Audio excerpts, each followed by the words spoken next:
याह की स्तुति करो, परमेश्वर के पवित्र स्थान में उसकी स्तुति करो। उसकी सामर्थ से भरे हुए आकाश मंडल में उसकी स्तुति करो। उसके पराक्रम के कामों के कारण उसकी स्तुति करो। उसकी अत्यंत बड़ाई के अनुसार उसकी स्तुति करो। नरसिंगा फूंकते हुए उसकी स्तुति करो। सारंगी और बीना बजाते हुए उसकी स्तुति करो। डफ बजाते नाचते हुए उसकी स्तुति करो। तार वाले बाजे और बांसुरी बजाते हुए उसकी स्तुति करो। ऊंचे शब्द वाली झांझ बजाते हुए उसकी स्तुति करो। आनंद के महाशब्द वाली झांझ बजाते हुए उसकी स्तुति करो। जितने प्राणी हैं सब के सब याह की स्तुति करें, यहोवा की स्तुति करो। आज की इस आराधना में आप सबका स्वागत है। धन्यवाद देते हैं परमेश्वर पिता का जो उसने हमारी जिंदगियों में दिया है कि हम इस ऑनलाइन यूट्यूब सर्विस के द्वारा एक बार फिर प्रभु की स्तुति, प्रभु की प्रशंसा करने के योग बन सके। आज ईस्टर के बाद का 7वां इतवार है जो पेंतीकोस्tal का दिन होता है, और पेंतीकोस्त के दिन के लिए आपका वेलकम करता हूं, स्वागत करता हूं और परमेश्वर का धन्यवाद देता हूं। इन तमाम विपरीत परिस्थितियों के बावजूद, इन महामारियों में, वो भूचाल की हो सकती हैं, आंधी तूफानों की हो सकती हैं, वो टिड्डियों की हो सकती हैं, या इस कोविड-19 की हो सकती हैं। प्रभु ने मुझे आपको संभाला है, प्रभु ने मुझे आपकी हर एक की रक्षा की है, जिसके लिए हम उस परमेश्वर का धन्यवाद करते हैं। आइए अपने सिरों को परमेश्वर की हजूरी में झुकाते हुए दुआ करेंगे। हमारे महान सर्वशक्तिमान, हमारे दयावान परमेश्वर, आज के इस समय के लिए आपका धन्यवाद, आपका शुक्र, आपकी तारीफ, आपके नाम की स्तुति, आपकी प्रशंसा करता हुआ आपके कदमों में आता हूँ। जितने भी प्रियजन इस समय इस YouTube के माध्यम से इस आराधना में शामिल हैं, हर एक बार पिता परमेश्वर आपकी बरकत, आपकी आशीष चाहता है। यीशु राजा तमाम को संभालें, अपने अनुग्रह से परिपूर्ण करें, रक्षा करें। इन प्रभु जी तमाम प्राकृतिक प्रकोप से, महामारियों से आप पिता परमेश्वर रक्षा करें। धन्यवाद हो क्योंकि अब तक, आज के दिन तक आपने संभाला है। तमाम अप्रिय घटनाओं में आपने हम सब की रक्षा की है, जिसके लिए हम आपके आभारी हैं। आपका शुक्र करते हैं पिता परमेश्वर आज के इस दिन के लिए जो आपने हमें दिया है, कि हम प्रभु तेरे इस पवित्र दिन में, प्रभु इस पेंतीकोस्त के शुभ संडे के दिन हम आपकी आराधना के लिए एक बार फिर शामिल हो सकें। अलग अलग जगहों में रहते हुए आप पिता परमेश्वर हमारी सहायता करें, ताकि इन गीतों भजनों में जब हम शामिल होते हैं, तेरा पवित्र वचन सुनते हैं और उसके ऊपर मनन करते हैं, पिता आप हमसे और अच्छे तरीके से बात कर, हमारी अगुवाई कर, ताकि तेरे वचनों से परिपूर्ण होकर तेरे गहरे प्रकाश को समझ सकें और तेरे वचनों के अनुसार जीवन व्यतीत करते हुए अपनी जिंदगियों से आपके नाम को ऊंचे पर उठा सकें। इस प्रार्थना आराधना के आरंभ से लेकर पूरे समय में आप हम सब की अगुवाई करें। सुनने वालों पर और जितने भी इस आराधना में शामिल हैं, उन सब पर तेरी बहुतायत की बरकत आशीष चाहते हैं, यीशु मसीह के पवित्र नाम। आमीन।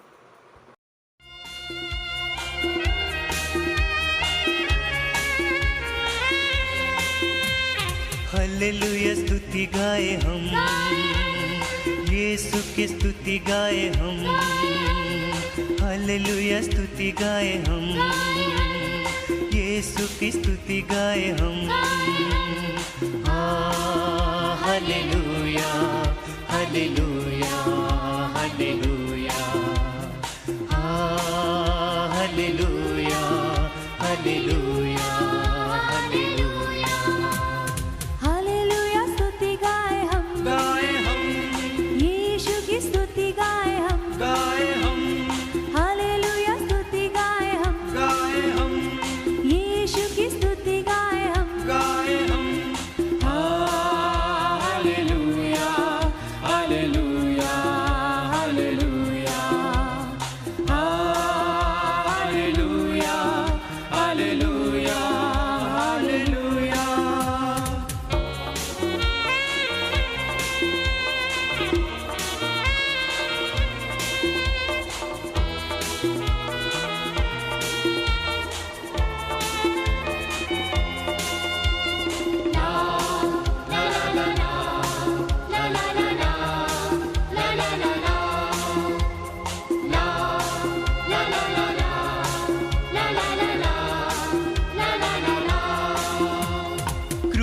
पे बलि द्वारा अपना लहू बहाया, क्रूस पे बलि द्वारा अपना लहू बहाया। पाप को हटा कर साफ है किया, हमें बचा लिया।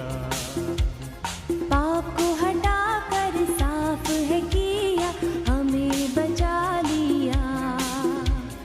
हालेलुया स्तुति गाए हम, यीशु की स्तुति गाए हम। हालेलुया स्तुति गाए हम, यीशु की स्तुति गाए हम। Hallelujah hallelujah hallelujah, hallelujah hallelujah hallelujah.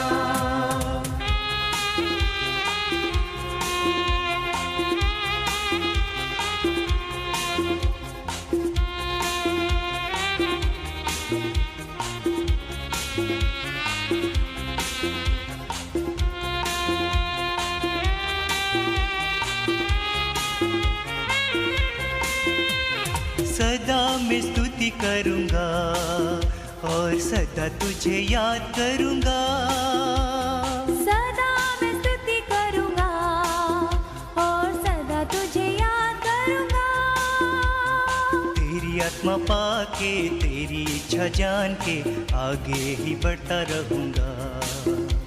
तेरी आत्मा पाके तेरी इच्छा जान के आगे ही बढ़ता रहूंगा। हालेलुया स्तुति गाए हम, यीशु की स्तुति गाए हम। हालेलुया स्तुति गाए हम, यीशु की स्तुति गाए हम। Hallelujah hallelujah hallelujah, hallelujah hallelujah hallelujah,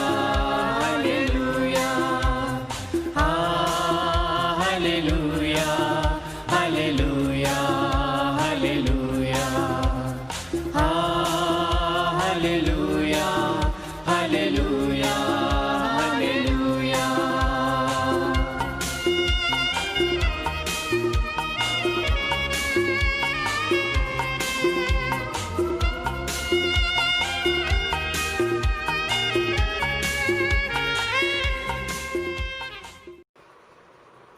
हमारे खुदावंद यीशु मसीह का फजल, खुदा बाप की मोहब्बत और रूह कुदस की शराकत हमेशा आपके साथ हो। खुदावंद आपके साथ हो। आए तमाम कुदरत के खुदा, तेरे आगे सबके दिल का हाल खुला है। तुझे सबकी मुरादें मालूम हैं और तुझसे कोई भेद छिपा नहीं। अपने पाक रूह के असर से हमारे दिल के ख्यालों को पाक कर, ताकि हम तुझसे कामिल मोहब्बत रखें और लायक तौर पर तेरे पाक नाम की ताज़ीम करें। हमारे खुदावन यीशु मसीह के वसीले से आमीन।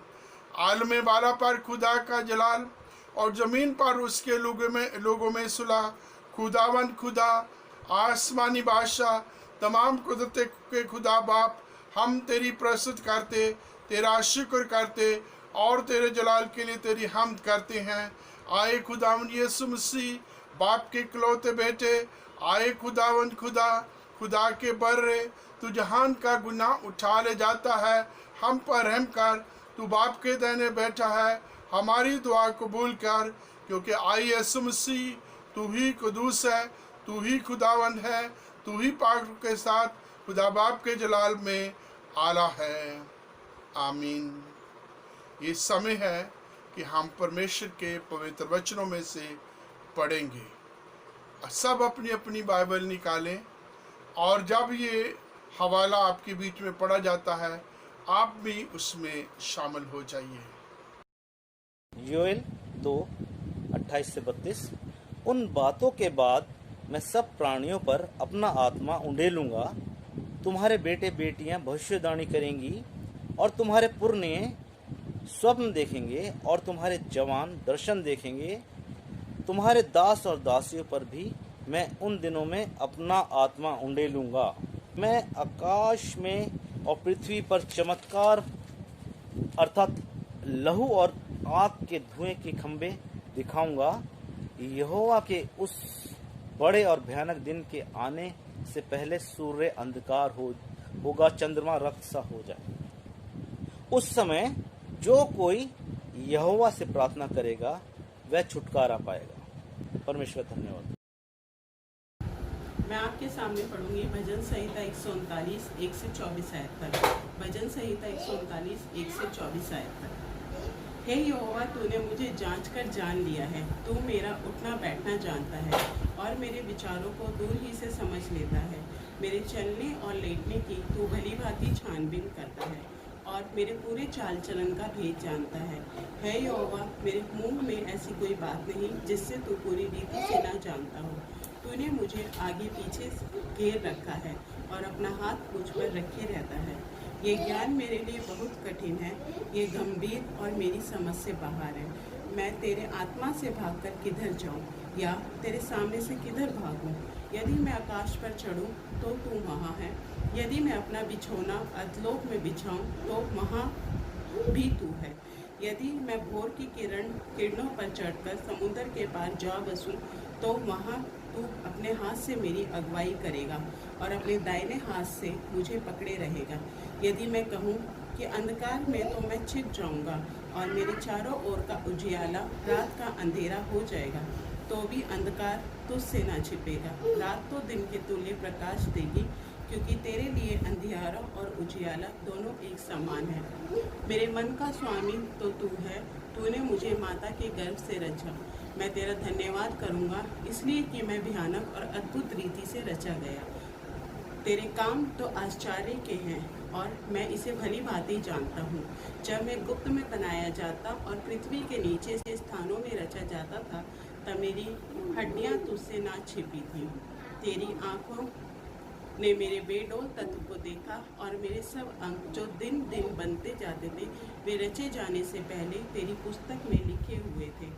मेरे लिए तो परमेश्वर तेरे विचार क्या ही बहुमूल्य हैं, उनकी संख्या का जोड़ कैसा बड़ा है। यदि मैं उनको गिनता तो वे बालू के किनकों से भी अधिक ठहरते। जब मैं जाग उठता हूँ तब भी तेरे संग रहता हूँ। हे परमेश्वर, निश्चय तू दुष्ट को घात करेगा। हे हत्यारों, मुझसे दूर हो जाओ, क्योंकि वे तेरी चर्चा चतुराई से करते। तेरे शत्रु तेरे नाम झूठी बात पर लेते हैं। हे यहोवा, क्या मैं तेरे बैरियों से बैर न रखूं और तेरे विरोधियों से रूठ न जाऊं? हाँ, मैं उनसे पूर्ण बैर रखता हूँ, मैं उनको अपना शत्रु समझता हूँ। हे परमेश्वर, मुझे जांच कर जान ले, मुझे परख कर मेरी चिंताओं को जान ले और देख कि मुझ में कोई बुरी चाल है कि नहीं, और अनंत के मार्ग में मेरी अगुवाई कर। परमेश्वर अपने वचन के पढ़े जाने और सुने जाने पे आशीष दे। आमीन। मैं परमेश्वर के वचन में से पढ़ूंगा प्रेरितों के काम उसका 2 अध्याय 1 आयत से 11 आयत तक। प्रेरितों के काम उसका 2 अध्याय 1 आयत से 11 आयत तक। यहाँ पर कुछ इस तरह से लिखा है, जब पेंतुकुस्त का दिन आया तो वे सब एक जगह इकट्ठे थे।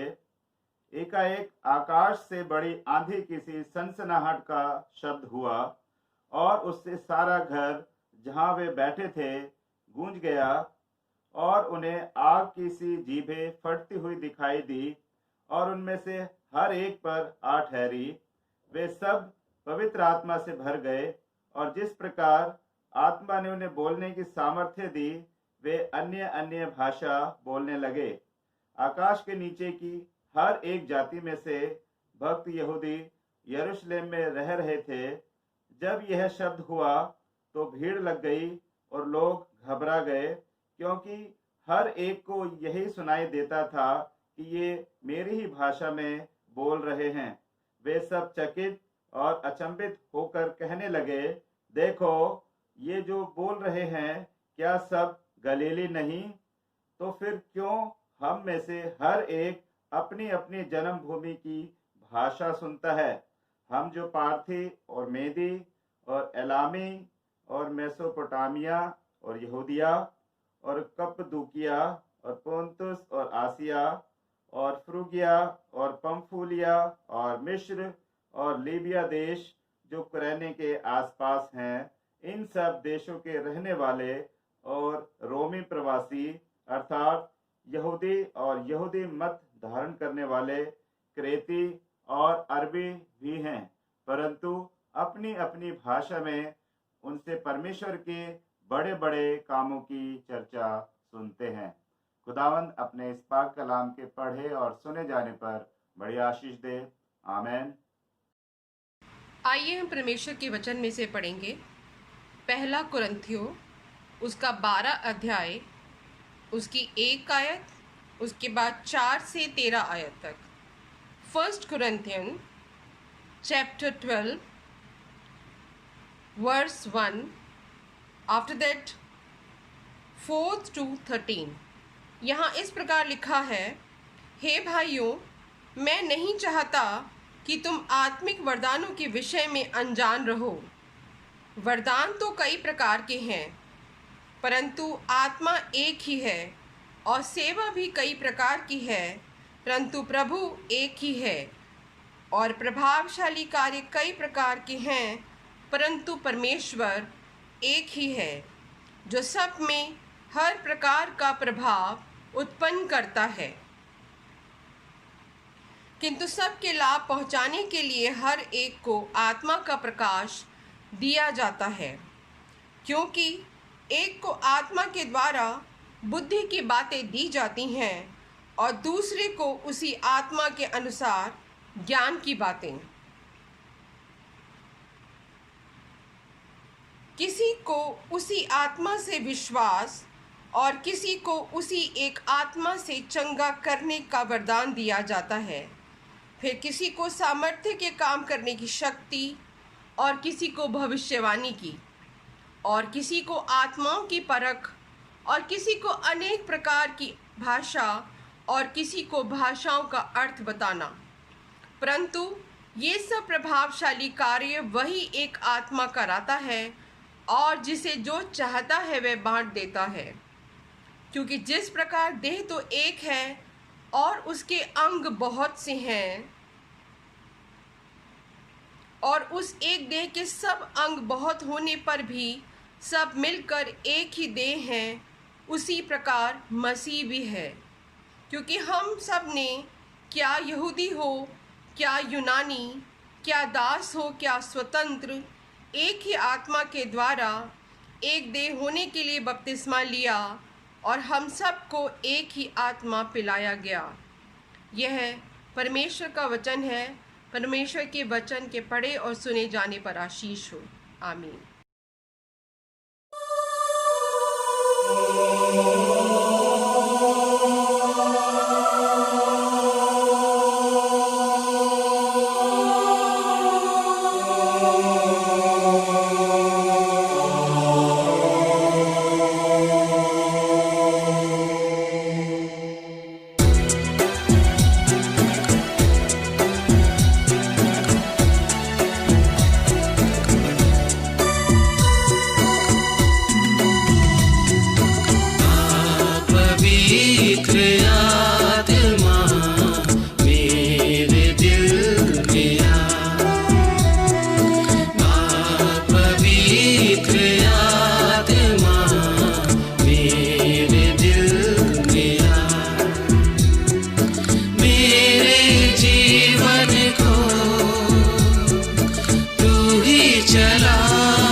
चला पवित्र आत्मा मेरे दिल में आ पवित्र आत्मा मेरे दिल में आ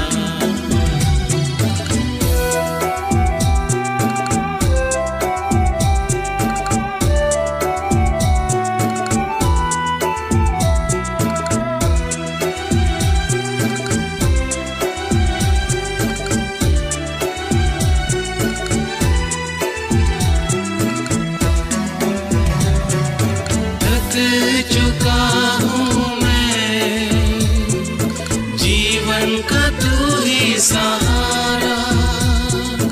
थक चुका हूँ मैं, जीवन का तू ही सहारा। जीवन के सफर में तू ही मसीहा, जाऊँ तो जाऊँ कहाँ, जाऊँ तो जाऊँ कहाँ। पवित्र आत्मा मेरे दिल में आ पवित्र आत्मा मेरे दिल में आ मेरे जीवन को तू ही चला मेरे जीवन को तू ही चला पवित्र आत्मा मेरे दिल में आ पवित्र आत्मा मेरे दिल में आ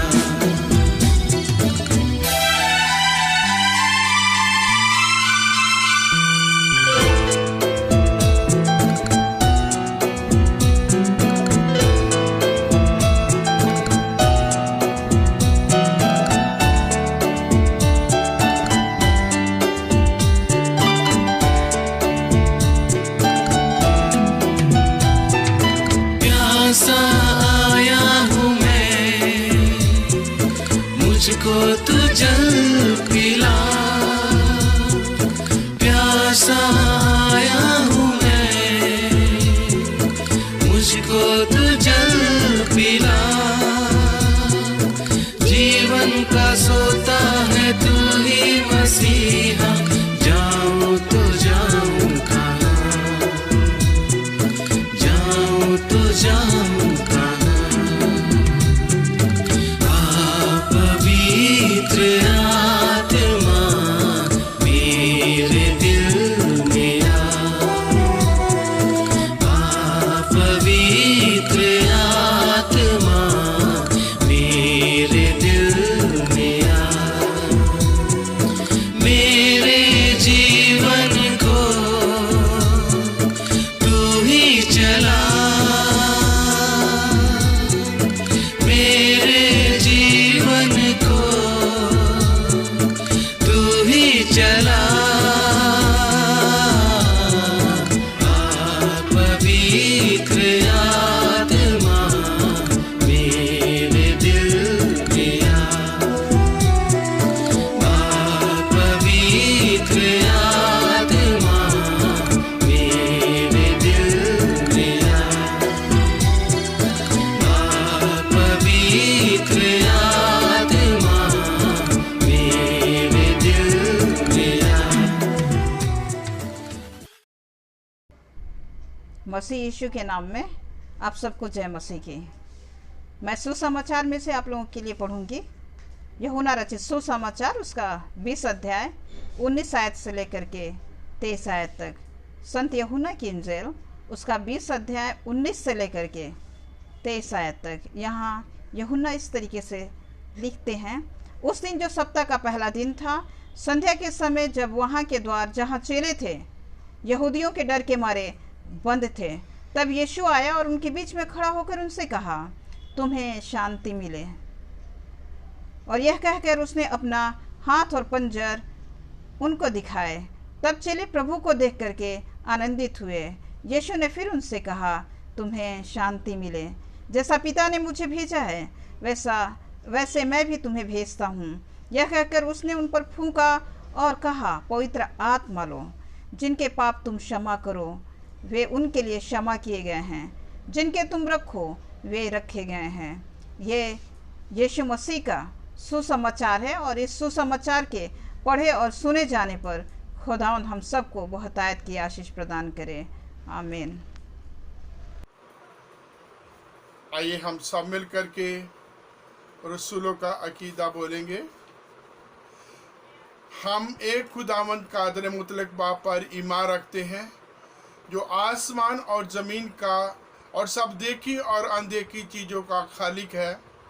हम एक खुदावंद यीशु मसीह पर ईमान रखते हैं जो खुदा का इकलौता बेटा है। वो अजल से बाप से मौलूद, खुदा से खुदा, नूर से नूर, हकीकी खुदा से हकीकी खुदा, मसनू नहीं बल्कि मौलूद, उसका और बाप का एक ही जौहर है। उसके वसीले से कुल चीज़ें बनी। वो हम इंसानों के लिए और हमारी निजात के वास्ते आसमान पर से उतर आया। रूह कुदस की कुदरत से कुंवारी मरियम से मुजस्सम हुआ, इंसान बना, पैंतुस पिलातुस के अहद में हमारे लिए मसलूब हुआ। उसने दुख उठाया, मर गया और दफन हुआ। तीसरे दिन पाक फरिश्तों के बामुंजी जी उठा, आसमान पर चढ़ गया और बाप के दाहिने बैठा है। वो जलाल के साथ जिंदा और मुर्दों की अदालत के लिए फिर आएगा और उसकी सल्तनत कभी ख़त्म ना होगी। हम रूह कुदस पर ईमान रखते हैं जो खुदावंद है और ज़िंदगी बख्शने वाला है। वो बाप और बेटे से सादिर है। उसकी बाप और बेटे के साथ परस्तिश व ताज़ीम होती है। वो नबियों की जुबानी बोला। हम एक पाक कैथोलिक और रसूली कलीसिया पर ईमान रखते हैं।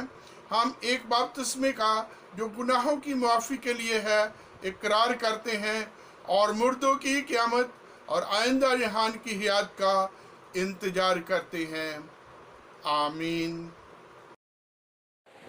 Jesus takes my burdens away, all the troubles of every day.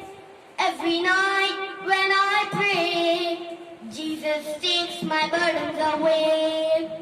In my life I had many cares, seems like troubles were always there, but I found my dearest friend, you be with me to the end.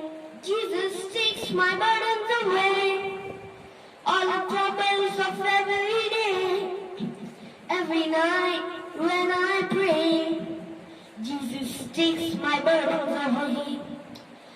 I have learned the lesson well, greater than any tongue can tell, but I have to carry burdens around. I go to Jesus and lay them down. Jesus takes my burdens away, all the troubles of every day. Every night when I pray, Jesus takes my burdens away. We are here for just a little while, don't let troubles take away your smile. Jesus died for us long ago, the greatest love you could ever know. Jesus takes my burdens away, all the troubles of every day. Every night when I pray, Jesus takes my burdens away. Jesus takes my burdens away, all the troubles of every day. Every night when I pray, Jesus takes my burdens away. Jesus takes my burdens away. Jesus takes my burdens away.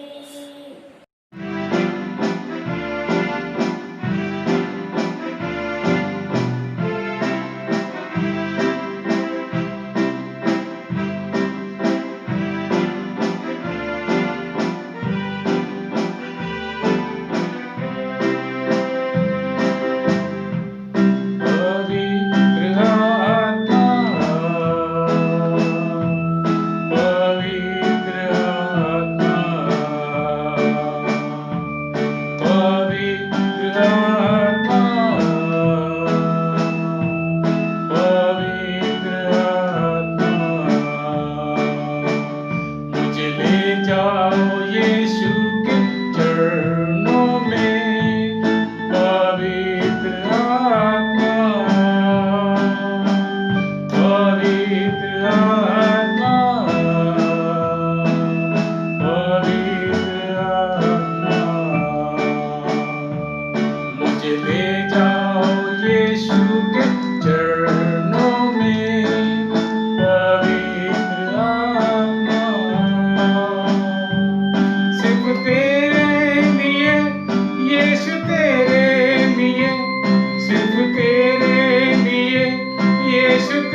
मेरे जीवन का मकसद तू है, मेरे जीने का कारण तू है, मेरे जीवन का मकसद तू है, मेरे जीने का कारण तू है। मैं जीऊं या मरूं वो तेरे लिए है, तू मेरा प्रभु। मेरे जीवन का मकसद तू है, मेरे जीने का कारण तू है,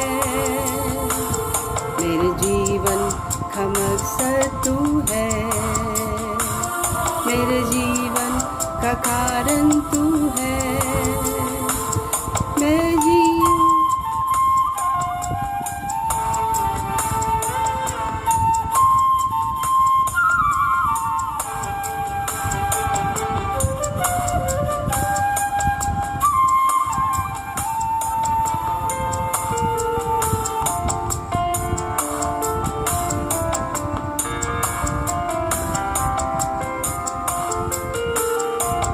पिछला सब भूल कर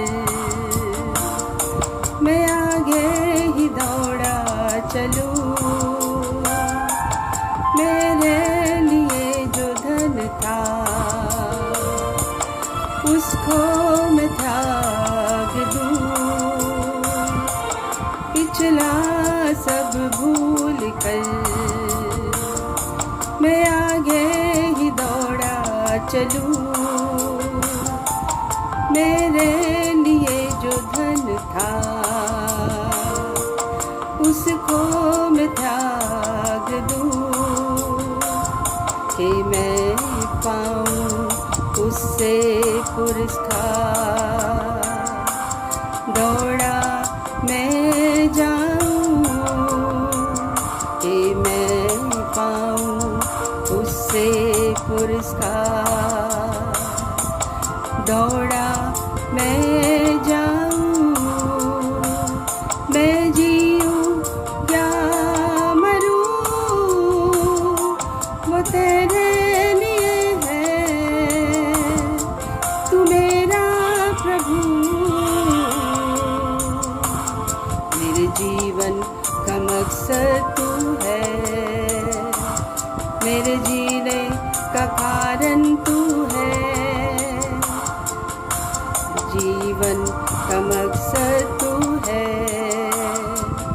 मेरे जीने का कारण तू है।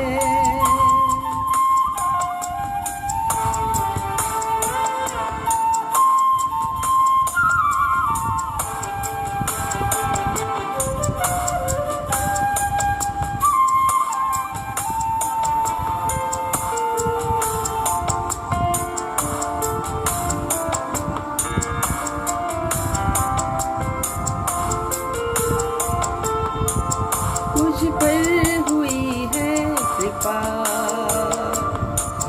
बेकार न जान दूं, जिसने मुझे है चुना उसकी ओर मैं बढ़ूं। मुझ पर हुई है कृपा, बेकार न जान दूं, जिसने मुझे है चुना उसकी ओर मैं बढ़ूं। देखूं तेरी सलीब को खींचा मैं जाऊं, देखूं तेरी सलीब को खींचा मैं जाऊं, मैं जीऊं या मरूं वो तेरे लिए है, तू मेरा प्रभु।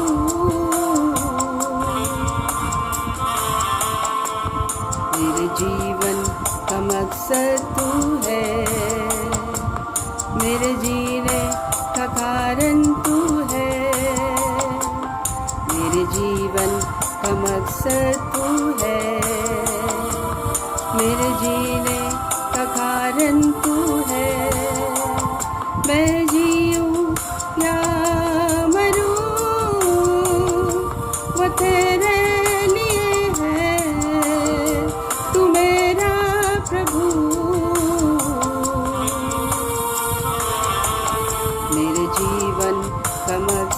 तू है,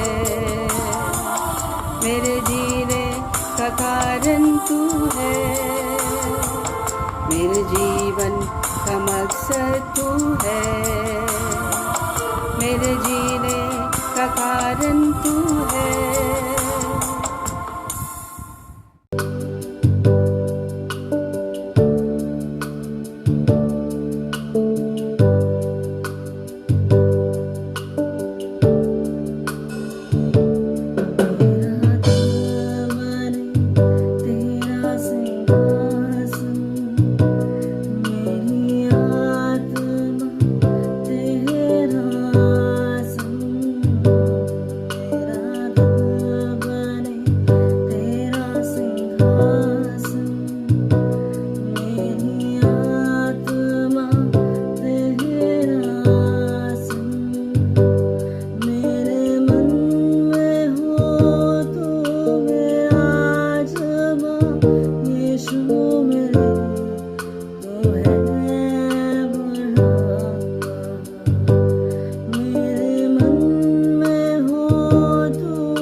खुदा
प्रभु में अजीजों, आज हम एक बार फिर एक महान ऐतिहासिक दिन को ऑब्जर्व कर रहे हैं, सेलिब्रेट कर रहे हैं, और यह दिन है पेंटिकॉस्टल संडे।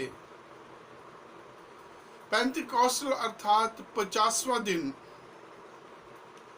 और इसकी एक ऐतिहासिक पृष्ठभूमि है, हिस्टोरिकल बैकग्राउंड है। जब हम परमेश्वर के पवित्र वचनों में पढ़ते हैं तो ये अलग अलग जगह पर हम इसका जो है रेफरेंस मिलता है। जब यहूदी लोग इस त्योहार को मनाया करते थे, परमेश्वर के वचन में हम निर्गमन की पुस्तक के 23वें अध्याय में इस रेफरेंस को पढ़ते हैं। फिर हम 24वें अध्याय में भी इसका जिक्र है। फिर लेवी व्यवस्था का 16वां अध्याय ये बताता है, और फिर गिनती का 28 और व्यवस्था विवरण का 16वां अध्याय जो है हमें ये बताता है। यहाँ से ये बैकग्राउंड चली आ रही है, जिसमें अलग अलग प्रकार का जो है जौ की रोटी का पहला फल, जौ की फसल का पहला फल, और फसल के पहले फल को मनाया जाता है। और फिर दूसरा जो है त्योहार आता है, वो आगे 50वें दिन जिसको मनाया जाता है। और इस प्रकार ये फसल का त्योहार, सप्ताहों का त्योहार, और इसके साथ और कुछ चीजें मिली हुई हैं। जिस दिन परमेश्वर ने मूसा को वो व्यवस्था दी थी, और इसको जो है इस प्रकार से हम अलग अलग जगहों पर सेलिब्रेट करते आ रहे हैं। वही दिन जो है पेंटिकॉस्ट का दिन है, जो बड़े ही उत्साह के साथ, बड़े हर्षोल्लास के साथ सभी यहूदी जिनकी उम्र 20 साल की है और यरूशलेम के 15 मील के इर्द गिर्द रहता है, एक तरीके से वो बॉन्ड था कि उसे यरूशलेम में आना है और इन पर्वों को मनाना है। और जितने हम देखते हैं लोग इस फसल के त्योहार में आते थे, लगभग उतने ही लोग पेंटिकोस्ट का त्योहार भी मनाने के लिए आते थे। और इस बार जो फसल का त्योहार मनाया गया है, हमने वचन में पहले पढ़ा है कि लाखों में मेमनों का बलिदान दिया गया, और लाखों हजारों लोग जो है उस यरूशलेम में पहुंचे थे। जो हम शुरू करते हैं पाम संडे से, खजूरी त्योहार से जो शुरू करते हैं, यहाँ प्रभु यीशु मसीह ने ओपनली अपने उस मिशन का डिक्लेयर किया और लोगों ने उसका स्वागत किया। आगे बढ़ते हैं तो प्रभु यीशु मसीह यरूशलेम के ऊपर रोया। आगे बढ़ते हैं तो प्रभु यीशु मसीह आकर के हैकल की सफाई करते हैं, लोगों को उल्हाना देते हैं, और जो कुछ भी हो रहा था उसके ऊपर वो बड़े ही अलग तरीके से बोलते हैं कि मेरे पिता का घर सब कौमों के लिए प्रार्थना का घर होना चाहिए, इससे व्यापार का घर ना होने दो। और आगे हम देखते हैं लूका के सुसमाचार में, जो यूहन्ना में देखते हैं, 2 बार प्रभु यीशु मसीह मंदिर की जो है सफाई करते हैं, और उसमें मंदिर की सफाई दूसरी बार जब समय आता तो प्रभु यीशु मसीह ने पहली बार के इसे व्यापार का घर मत बनने दो। आगे चल के वो कहता है कि इसे तुमने डाकुओं की खोब ना रखा है। हालात इतने बदल चुके हैं, परिस्थिति इतनी गिरावट वाली आ चुकी है कि व्यापार करते करते अब डकैती के टाइप के काम हो रहे हैं। परमेश्वर का घर जो प्रार्थना का घर होना चाहिए, जो सब कौमों के लिए होना चाहिए, अब ये गिने चुने लोगों की अपनी व्यक्तिगत फायदे के लिए, अपनी आमदनी के लिए ये बन गया है और उनकी दादागिरी वहां चल रही है, उसको चला रहे हैं। और प्रभु यीशु मसीह ने आकर के एक कोड़ा बना करके उन सब की सफाई की। और उसके बाद हम देखते हैं प्रभु यीशु मसीह लगातार रोज उस हैकल में रहते थे और लोग बड़ी खुशी, बड़े आनंद से, जितने भी ये लोग बाहर से आए थे, जितने भी लोग ये हैकल में थे, प्रभु यीशु मसीह के पवित्र वचन सुना करते थे। और वो तमाम भविष्यवाणियां जो प्रभु यीशु मसीह के बारे में है वो पूरी होती। इसके बाद आगे हम देखते हैं प्रभु यीशु मसीह पकड़वाए जाते हैं, प्रभु यीशु मसीह का क्रूसीकरण होता है, प्रभु यीशु मसीह को गाड़ा जाता है, प्रभु यीशु मसीह जी उठते हैं, प्रभु यीशु मसीह स्वर्ग में उठाए जाते हैं। परंतु स्वर्ग उठाए जाने से पहले प्रभु यीशु मसीह के बारे में हम पढ़ते हैं परमेश्वर के पवित्र वचन में से कि प्रभु यीशु मसीह ने पवित्र आत्मा की प्रतिज्ञा की थी।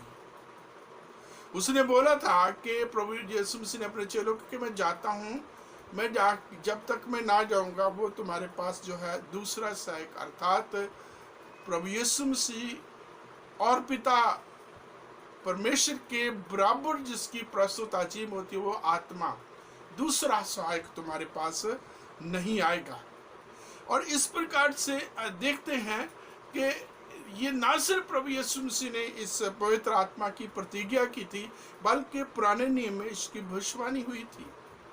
वो आत्मा जिसकी भविष्यवाणी हुई थी, वो आत्मा जिसकी जो प्रतिज्ञा की थी, वादा किया गया था प्रभु यीशु मसीह के द्वारा। बहुत बार हम जो है गलती कर जाते हैं।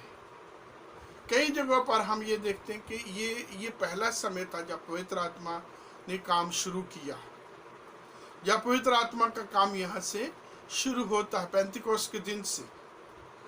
बहुत लोग जो है इस तरीके का विश्वास, इस तरीके की सोच या इस तरीके की शिक्षा में है, जो कि ठीक नहीं है, सही नहीं है।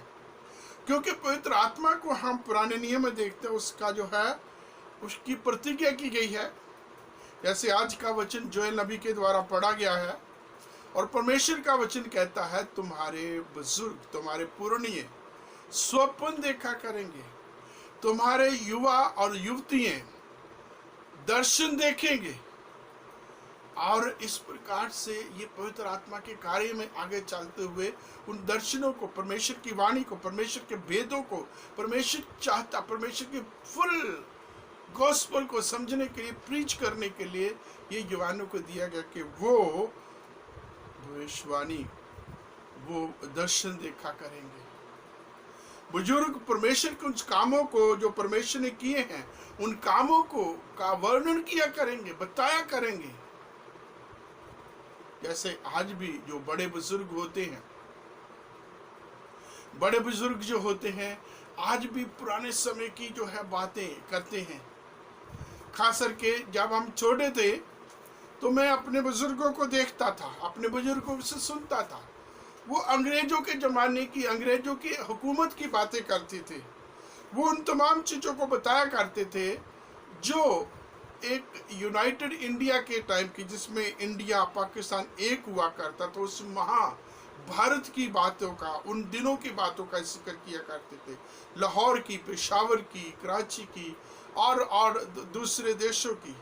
हमने अपने बुजुर्गों से सुना। ऐसे वचन में लिखा है तुम्हारे बुजुर्ग आत्मा के, परमेश्वर के उन बड़े बड़े कामों का दर्शन किया करेंगे, उन ख्यालों में खो जाया करेंगे, और वो पवित्र वाणी फिर से आने वाली पीढ़ी को बताएंगे।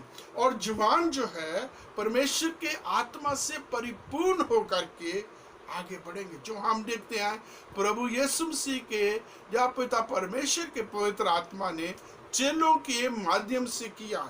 ये एक ऐसी जगह है जहाँ हम देखते हैं कि परमेश्वर का पवित्र आत्मा बड़े प्रभावशाली ढंग से चेलों के ऊपर उतरा।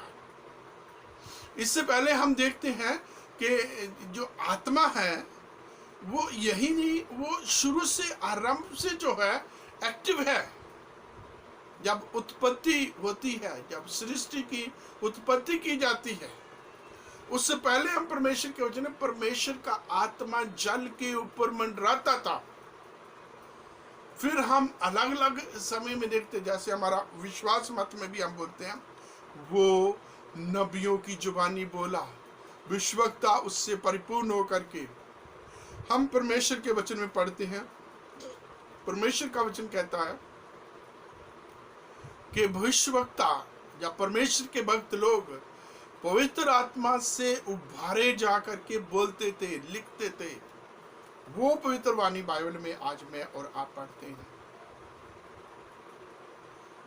पहला शहीद जो हम स्टीफन के नाम से जानते हैं, जो प्रेरितों के काम 7 और 8 अध्याय में हम जिसके बारे में पढ़ते हैं, जब वो उन तमाम यहूदियों का जो विरोध में थे, जो पथरवाह करने वाले थे, जिन्होंने उसका कत्ल किया या उसकी हत्या की, उन लोगों को बताते कि तुम्हारे बुजुर्ग आरंभ से आत्मा का विरोध करते आए हैं। दाऊद आत्मा की बात करता है। खसर के भजन 139 जो पढ़ा है, बड़ी स्पष्ट से कहता है, हे परमेश्वर, मैं तेरे आत्मा से भागकर कहाँ जाऊं? आकाश में, पाताल में, समुद्र के पार, अंधेरे में, अंधकार में कहाँ छिप सकूं? अर्थात मैं किसी भी जगह पर नहीं छिप सकता। मैं जहां भी हूं, तेरा आत्मा वहां मेरे से पहले है। समुद्र पार कर जाऊं तो वहां है, आकाश में चल तो वहां भी है, पाताल में चलो जो तो वहां भी है, अंधकार में छिप जाऊं तो परमेश्वर का पवित्र आत्मा कहता तेरा दाहिना हाथ वहां भी मेरा मार्गदर्शन करेगा। परमेश्वर से, परमेश्वर के पवित्र आत्मा से हम बिल्कुल भी अलग नहीं हो सकते, छिप नहीं सकते, भाग नहीं सकते। और वो पवित्र आत्मा आज के दिन, जिसको हम पेंतिकोस्त का दिन मानते हैं, आज के दिन चेलों के ऊपर उतरा और चेलों को पूरी रीति से जो है सामर्थ्य दे करके अपनी महिमा के लिए बड़े बड़े काम उनके द्वारा जो है परमेश्वर के आत्मा ने करवाए। प्रभु यीशु मसीह जब जा रहे थे, अपने चेलों से कहते हैं, मैं जाता हूं और मेरा पिता से मैं विनती करूंगा, वो दूसरा सहायक अर्थात पवित्र आत्मा चेलों के लिए भेजेंगे। और हम परमेश्वर के वचन में प्रेरितों के काम उसके दूसरे अध्याय के पहले वचन में पढ़ते हैं कि जब पेंतीकोस्त का दिन आया, चेले पूरी की पूरी वो जो है 120 की जमात थी बालाखाना में, या ये कहा जाए कि इस जगह पर प्रार्थना करते, इकट्ठे होकर के प्रार्थना कर रहे थे। जैसे हमने पहले भी देखा कि वो प्रभु यीशु मसीह के स्वर्गारोहण के बाद खुशी आनंद के साथ यरूशलेम को वापस लौट आए और बिना नागा लगातार वो आराधनालय में जाकर के, हैकल में जाकर के प्रभु की स्तुति, प्रभु की आराधना करते थे, वर्शिप करते थे और प्रभु की उस प्रतिज्ञा को हमेशा याद रखते थे कि जब वो आएगा, अर्थात जब वो सत्य का आत्मा आएगा तो तुम सामर्थ पाओगे। और प्रभु यीशु मसीह ने यह भी कहा कि जब तक तुम जो है उस आत्मा को, उस पवित्र आत्मा को ना पाओ, तब तक यरूशलेम को नहीं छोड़ना। और जब वो आएगा तब तुम सामर्थ पाओगे, और जब सामर्थ पाओगे तो तुम मेरे गवाह बनोगे यरूशलेम में, यहूदिया में, सामरिया में और पृथ्वी के कोने कोने तक। और हम देखते हैं उस सामर्थ्य में होकर के पतरस ने, उस सामर्थ्य में होकर के प्रभु के दूसरे चेलों ने, उस सामर्थ्य में होकर के परमेश्वर के काम के कट्टर विरोधी पौलुस ने, जो पहले सौल था, पौलुस ने परिपूर्ण होकर के आत्मा से पूरे विश्व में परमेश्वर के वचनों को सुनाया। और अंत में रोम, जो उस समय विश्व की राजधानी है, वहां जाकर के एक बाइबल स्कूल खोला। लगातार वहां जो है वो प्रभु के वचन को सिखाता रहा, भाइयों को समझाता रहा, जो कुछ भी हुई, जो कोई भी उसके पास आता उनको सिखाता रहा। परमेश्वर की प्रतिज्ञा के अनुसार पवित्र आत्मा पेंतिकोस्त के दिन प्रभु के चेलों के ऊपर उपस्थित होता है। और वचन में हम देखते हैं प्रभु ने कहा था जब वो आएगा तो तुम मेरे गवाह बनोगे। इस समय यरूशलेम में बहुत दूर दूर से लोग आए हैं, यहूदी लोग यहाँ इकट्ठे हुए हैं, यहूदी मत को ग्रहण करने वाले इकट्ठे हुए हैं, विश्व के जितने भी यहूदी हैं वो यहाँ इकट्ठे हुए हैं और वो प्रभु के इन कामों को देख रहे हैं। प्रभु का वचन हम पहले पढ़ते, देखिए पहले क्या है, लोगों ने प्रभु का आत्मा जब प्रभु के चेलों के ऊपर होता, लोगों ने सुना। वचन में लिखा बड़ी आंधियों का सा शब्द सुनाई दिया, बड़े गर्जन वाले पानियों का सा शब्द सुनाई दिया, बड़ा बहुत भारी शब्द सुनाई दिया। जब परमेश्वर का पवित्र आत्मा आया और लोगों ने सुना। और उसके बाद हम पढ़ते हैं कि जब लोगों ने सुना, उनके ऊपर पवित्र आत्मा आया तो वो अन्य अन्य भाषा बोलने लगे, और वो भी एक बहुत भारी आवाज जो है, बहुत बड़ी आवाज थी जिसको लोग सुन रहे थे और लोग आश्चर्यचकित भी थे। वो आपस में बात करते हैं कि क्या हम इन साधारण लोगों के द्वारा परमेश्वर के बड़े बड़े कामों का वर्णन नहीं सुन रहे? क्या हम पार्थी नहीं, क्या हम अमेदी नहीं, क्या एलामी, मेसोपोटामिया या यहूदिया या कम्फुलिया या पुंतुस और एशिया और फुगिया और पंफुलिया और मिस्र और लीबिया और कुरेन के आसपास के लोग नहीं हैं? हम सब देशों के रहने वाले लोग, क्या यहूदी मत धारण करने वाले लोग यहाँ इकट्ठे हुए हैं? क्या करेती, क्या अरबी, हम अलग अलग जगहों के नहीं हैं, फिर भी हम इन साधारण लोगों के द्वारा प्रभु के बड़े बड़े कामों का वर्णन सुन रहे अपनी अपनी मातृभाषा में।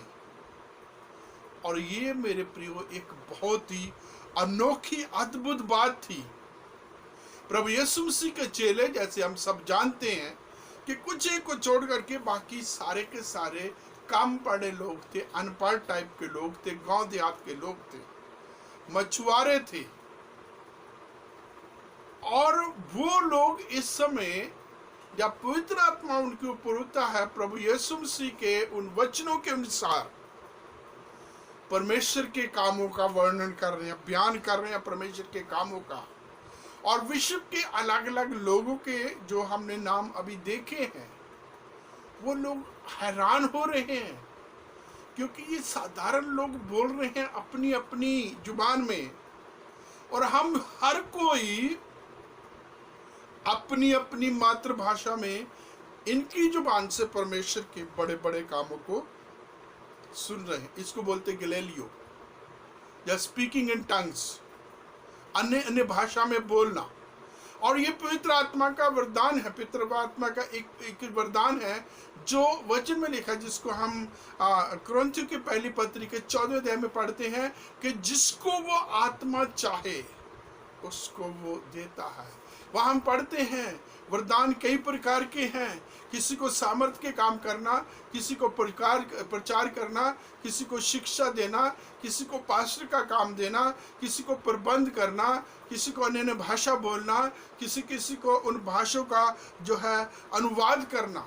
ये सब काम, वो सब वरदान वो एक आत्मा देता है, और जिसको वो चाहे उसको वो देता है। पौलुस ने भी कहा कि मैं सबसे ज्यादा अन्य भाषा बोलता हूं, लेकिन जब मैं मंडली के बीच में, मैं प्रेफर करता हूं कि 500 शब्द बोलने से ज्यादा अच्छी बात है कि मैं 5 ही शब्द बोलूं, ताकि जिसके बोलने के द्वारा जो है सब समझ सके। हम पढ़ते हैं परमेश्वर के वचन में कि जब पौलुस इस तरीके की शिक्षा देता है, पहले कुरिन्थियों उसके 14वें अध्याय में और दूसरे अध्याय में हम पहले ही देख चुके हैं कि कि उनके ऊपर बड़े प्रबल के साथ बड़े प्रभावशाली ढंग से परमेश्वर का आत्मा उतरता है परमेश्वर का आत्मा जब उतरता है तो वो अन्य अन्य भाषा सुनते हैं। लोगों ने उनके जुबानों से आग की लपटों को निकलते हुए देखा। लोगों ने आंधियों के से उस जो है शब्द को सुना जब ये बोल रहे थे, और फिर वो अपने अपने देश, अपने अपने मातृभाषा की बोली गए शब्द बोलते कि ये क्या हो रहा है, ये क्या सुन रहे हैं। और फिर परमेश्वर के पवित्र वचन में लिखा, लोग आश्चर्यचकित थे। परमेश्वर के आत्मा के वरदान से लोग आश्चर्यचकित थे। और वचन में लिखा कुछ ऐसे लोग भी थे जो ठट्ठा कर रहे थे। आज भी ऐसे होता है। आज भी जो पवित्र आत्मा की भाषा बोलते हैं, अन्य भाषा बोलते हैं, कुछ लोग आज उनको जो है आज भी ठट्ठा करते। जैसे मैं कहता हूं कि ना अन्य भाषा बोलने का विरोध करें, और जो बोलता है उसके लिए हम चुप रहें, क्योंकि परमेश्वर के पवित्र आत्मा के विरोध में हमें नहीं बोलना चाहिए, हमें नहीं कुछ भी कहना चाहिए। यहाँ जो अन्य भाषा बोल रहे हैं लोग सुनते हैं, और परमेश्वर के प्रेरितों के काम में हमने 4 जगहों पर पढ़ते हैं कि एक पवित्र आत्मा के उतरने का, परमेश्वर के पवित्र आत्मा के पाने का एक चिन्ह हुआ करता है। जहाँ कहीं भी पवित्र आत्मा मिला, लोगों ने अन्य भाषा बोली, और ये एक उनका चिन्ह बन चुका था। आज भी बहुत सारे हमारे प्रिय लोग हैं जो अन्य भाषा बोलने के ऊपर ज्यादा जोर देते हैं। और पौलुस ने कहा कि हमें ज्यादा अन्य भाषा बोलने से हमें भविष्यवाणी करनी चाहिए, अर्थात हमें परमेश्वर के वचन को शेयर कर, गॉस्पेल को शेयर करना चाहिए। और इस चीज को उसने कहा, यदि तुम्हारे बीच में कोई अज्ञान व्यक्ति आ जाए, एक जो है अनजान व्यक्ति आ जाता है और तुम्हें सबको अन्य अन्य भाषा बोलते हुए सुनता, उसकी समझ से बाहर की बात हो जब वो सुनता है, तो तुम्हें जो है क्या वो पागल नहीं समझेगा। और यही चीज इस समय यही चीज जो है यरूशलेम में हो रही है। परमेश्वर के चेले और उनके साथ वो मंडली पवित्र आत्मा से भरी हुई है, परमेश्वर के उस पवित्र आत्मा की भाषा को बोल रही है, और कुछ लोग आश्चर्यचकित हो रहे क्योंकि वो परमेश्वर के कामों को सुन रहे हैं, और कुछ लोग प्रभु के इन चेलों को ठट्ठा कर रहे हैं। एक बार और यहाँ आती है कि हर जगह 2 तरीके के लोग होते हैं। यहाँ परमेश्वर के सच्चे भक्त भी हैं जो सीखने आते हैं, जो सुनने आते हैं, जो विश्वास करने के लिए आगे बढ़ते हैं, और शैतान अपने लोगों को भी यहाँ जो है यहाँ भेजे रहता है। हमारी जो चर्च की सर्विस में भी ऐसे होता है। बहुत सारे लोग वचन सुनने के लिए आते हैं, बहुत सारे लोग वचन में से सुन करके कमियां निकालने के लिए आते हैं, बहुत सारे लोग इधर उधर की बातों को देखने आते हैं, मिल करके सिर्फ एक दूसरे की चुगली, एक दूसरे की बुराई करने के लिए आते हैं। बहुत वचन सारे सुनते हैं, बड़े बड़े सेवकों का, साधारण जो है सेवक है मेरे जैसे, उनका भी। और परमेश्वर का वचन वही है, वही परमेश्वर का वचन है जिसको हर कोई सुनता है, और सुनने के लिए हर किसी का अपना अपना पर्सपेक्टिव, अपना अपना एक नजरिया है। कोई बोलने वाले की कमियां निकालता है, कोई बोलने वाले के माध्यम से परमेश्वर के वचन को सुनता है।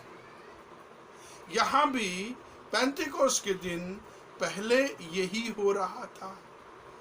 कुछ लोग परमेश्वर के कामों का वर्णन सुन रहे थे, और कुछ लोग आगे ठट्ठा करके कहते ये तो मदिरा में है, ये तो नशे में है।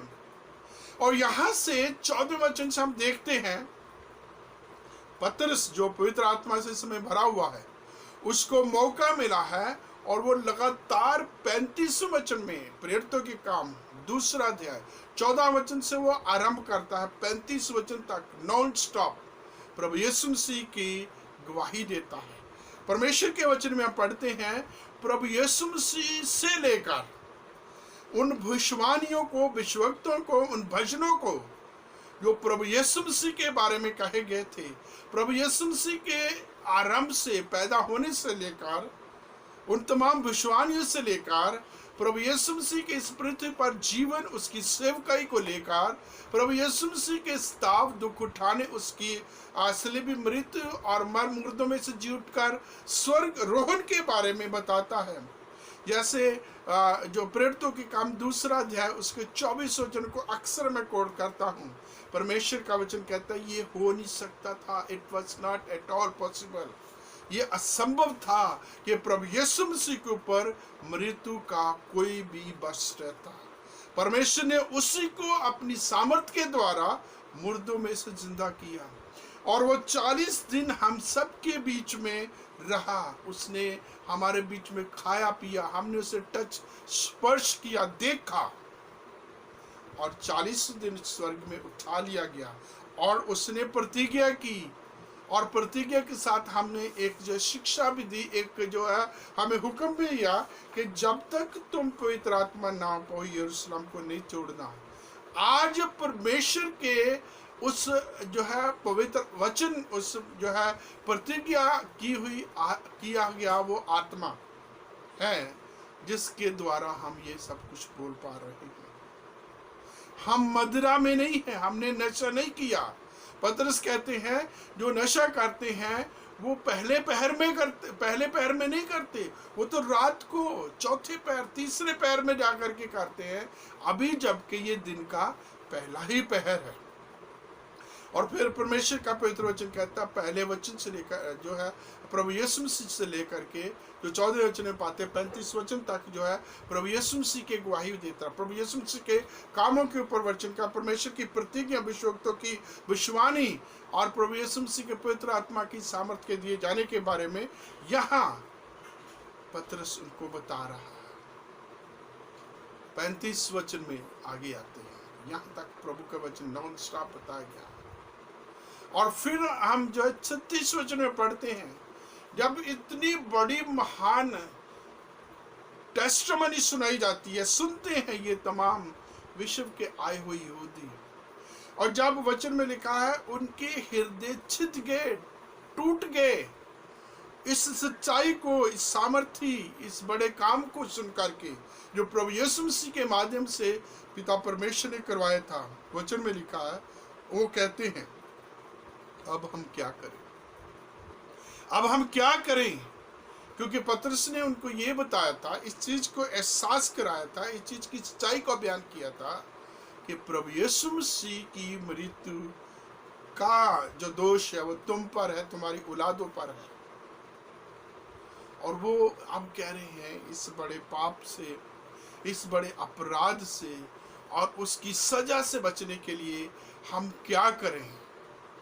फिर आगे परमेश्वर का वचन जो है अगला एपिसोड शुरू होता है और पतरस कहता है चेलों के साथ मिलकर के, तुम में से हर कोई अपने अपने पापों से माफी के लिए का मन फिरो और प्रभु यीशु मसीह के नाम में बपतिस्मा लो, तो तुम पवित्र आत्मा के दान को पाओगे, पवित्र आत्मा के वरदान को पाओगे।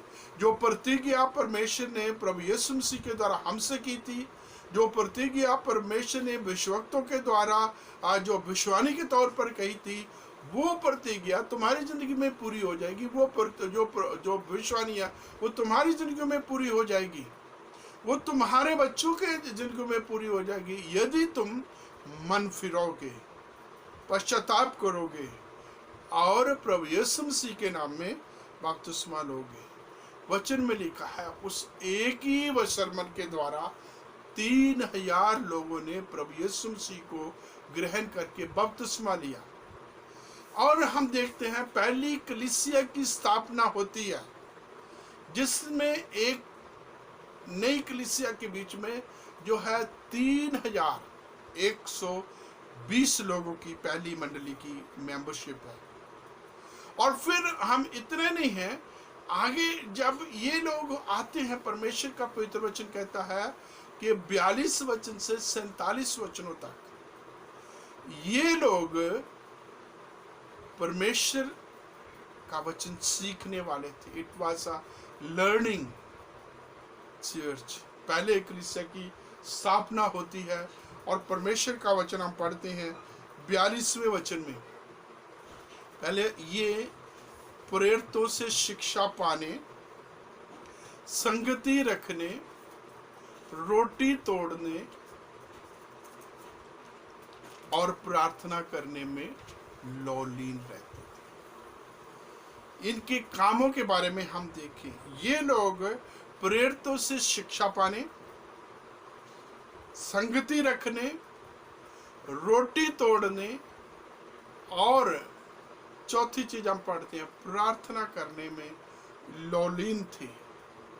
फिर आगे भी हम परमेश्वर के वचन में पढ़ते हैं कि ये लोग सब कुछ इनका सांझे का था।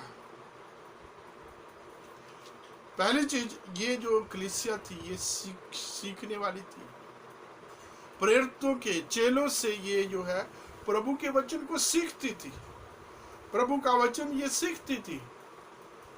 और प्रभु के चेले जो हैं उन तमाम बातों को जो व्यवस्था में थी, उन तमाम बातों को जो जो जो विजडम लिटरेचर में पढ़ते हैं, जो वो भजनों में थी, वो तमाम बातें जो प्रभु यीशु मसीह ने इनके बीच में इनको सिखाए थे, उन तमाम चीजों का ये वेरवे के साथ बड़े स्पष्ट कर करके इनको सिखाया करते थे।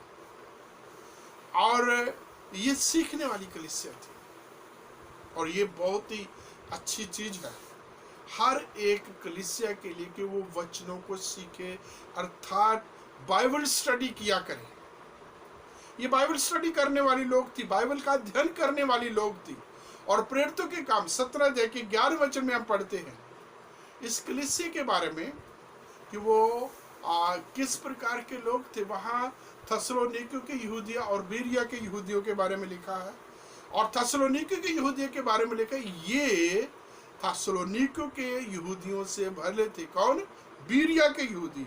क्योंकि वचन में लिखा उन्होंने परमेश्वर के वचन को बड़ी लालसा के साथ ग्रहण किया था, परमेश्वर के दासों का आदर करते थे, परमेश्वर का वचन जो बताया जाता उनको प्रतिदिन पढ़ते थे कि ये बातें यूं ही है कि नहीं। बहुत बार जो है हमारे बीच में कई ऐसे लोग होते हैं, कई ऐसे कल्ट के लोग होते हैं, कई लोग जो है और तरीके की जो है शिक्षा दे के हमारे बीच में चले जाते हैं, कुछ लोगों को उलझन में गुमराह करके चले जाते हैं।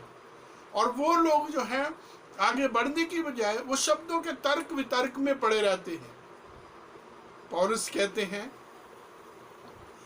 प्रभु यीशु मसीह के सुसमाचार को छोड़ करके और कोई सुसमाचार है ही नहीं।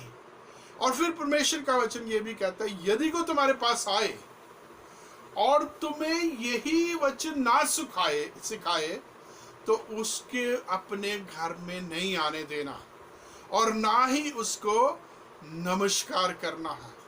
क्योंकि कोई ऐसे व्यक्ति को जो यही एक ही सुसमाचार जो प्रभु यीशु मसीह का है उसको छोड़ करके किसी दूसरी तरीके के सुसमाचार को सुनाता है तो वो श्रापित है।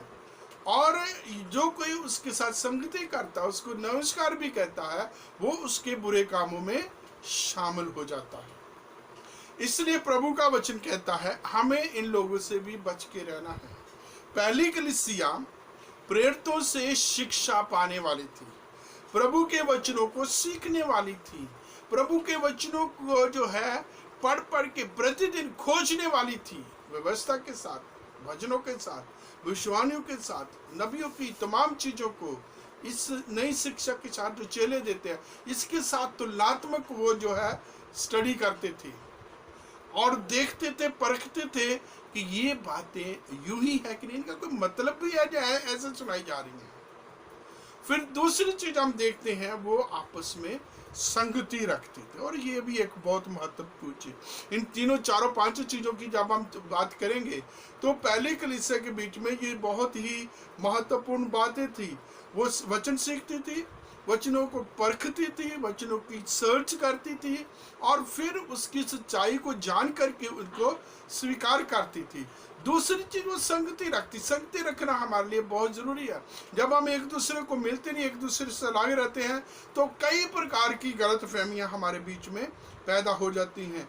ना मिलना और ना मिलने के बीच में जो गैप है उस बीच में शैतान को भरपूर काम करने का मौका मिल जाए। कई बार हम ठंडे हो जाते हैं, कई बार हमारा जोश खत्म हो जाता है, कई बार हमारा जो लगन है वो खत्म हो जाती है और हम प्रभु में बढ़ने की बजाय हम और दूसरे कामों में बढ़ना शुरू कर देते हैं। मैंने अपनी ज़िंदगी में बहुत अनुभव किए हैं, जब जवान या महिलाएं या भाई लोग या सभी लोग जो हैं, बच्चे, जब वो संगति में होते हैं, जितना संगति में ज़्यादा जाते हैं उतना प्रभु के वचनों की लगन उनको रहती है और वो धीरे धीरे करके प्रभु के वचनों को बहुत ही अच्छे तरीके से जो है समझना शुरू कर देते हैं, अच्छी वर्शिप करना शुरू कर देते हैं और टेस्टिमनी देना शुरू कर देते हैं। और जैसे ही उनकी संगति किसी भी कारणवश टूट जाती है तो एक दिन ऐसा आता है कि जो आत्मा का काम उनमें हुआ होता है वो बुझ जाता है। वो उस स्टैंडर्ड से धीरे धीरे धीरे धीरे करके हो जाते हैं। जैसे एक कोयला जो है वो अंगीठी से निकल जाता है तो अंगीठी के बीच में बड़ा लाल बड़ी आग वाला होता है, ऊर्जा होती है, और जब बार होता है धीरे धीरे करके वो जो है ठंडा होना शुरू कर जाता है और ठंडा ही नहीं होता, वो लाल से काला भी हो जाता है, रूप हो जाता है। रूप जो होता है वो सारा खत्म हो जाता है और वो फिर जो है दूसरों को गंदगी, दूसरों के लिए कालख का कारण बन जाता है। ऐसे संगति करने वाले थे। फिर ये रोटी तोड़ने वाले थे और रोटी तोड़ने का जो है प्रभु ने मुझे बड़े अच्छे तरीके से सिखाया कि जो पौलुस की जुबानी हम करंथियों की पत्री में पढ़ते हैं, उसके 11वें अध्याय में जब प्रभु यीशु मसीह जो है इसकी जो संस्थापन करते हैं होली कम्युनियन का, प्रभु भोज का, और पौलुस कहते हैं ये बात मुझे प्रभु से पहुंची, मैंने तुम्हें पहुंचा दी कि जिस रात वो हवाले कर दिया गया उसने रोटी ली, तोड़ी, अपने शागिर्दों को देकर कहा लो खाओ ये मेरा बदन है। इसी तरीके से प्याले ब्यारी के पीछे उसने प्याले को भी लिया और परमेश्वर का शुक्र करके वो अपने चेलों को दिया और कहा तुम पियो क्योंकि नई अहद का ये मेरा खून है जो तुम्हारे और बहुतों के गुनाहों की माफ़ी के लिए बहाया जाता है। जब इसे पियो मेरी यादगारी में ऐसा ही किया करो। जब तुम संगति के लिए इकट्ठे होते हो तो मेरी यादगारी में ऐसा ही किया करो। जो बात यहाँ मैं कहना चाहता हूँ, पौलुस ने आगे कहा यदि खाते पीते समय हम प्रभु की देह को ना पहचानते तो अपने ऊपर दंड ना आते। और क्या होता है कि जब हम प्रभु भोज लेते हैं, हम प्रभु की देह को पहचानते हैं, बेदाग है, निष्कलंक है। प्रभु के लहू के ऊपर जब हम सोचते हैं तो वो मेमने का, परमेश्वर के मेमने का बहाया हुआ बेदाग पवित्र लहू है, सामर्थ्य है, पापों को धो देने वाला है और रोगों को दूर कर देने वाला है और हमें हियाव से परिपूर्ण कर परमेश्वर की हजूरी में, परमेश्वर के अनुग्रह के सिंहासन में अप्रोच करने के लिए, पहुंचने के लिए मददगार है। ये कि प्रभु के भोज की गंभीरता को समझते हैं और फिर उसका पालन करते हैं। और बहुत बार क्या होता है, एक ट्रेडिशन बन जाती है कि कोई भी आया, कभी भी आया और हम प्रभु भोज को ले लेते हैं। मेरे प्रियो, यहाँ मैं आपको बताना चाहता हूँ, प्रभु भोज एक बहुत ही गंभीर बात है। ये किसी डिनोमिनेशन का नहीं है, किसी व्यक्ति विशेष का, पास्टर का नहीं है, ये प्रभु का निमंत्रण होता है, प्रभु की देह होती है, प्रभु का लहू होता है।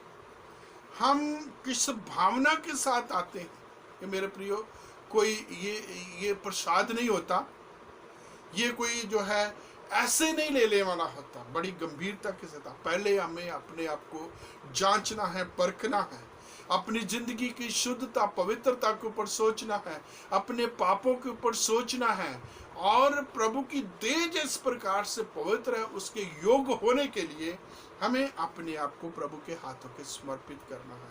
प्रभु की देह को जांचते हुए, अपने आप को प्रभु के हाथों के समर्पित करते हुए इस रोटी में से खाना और इस लहू में से पीना होता है।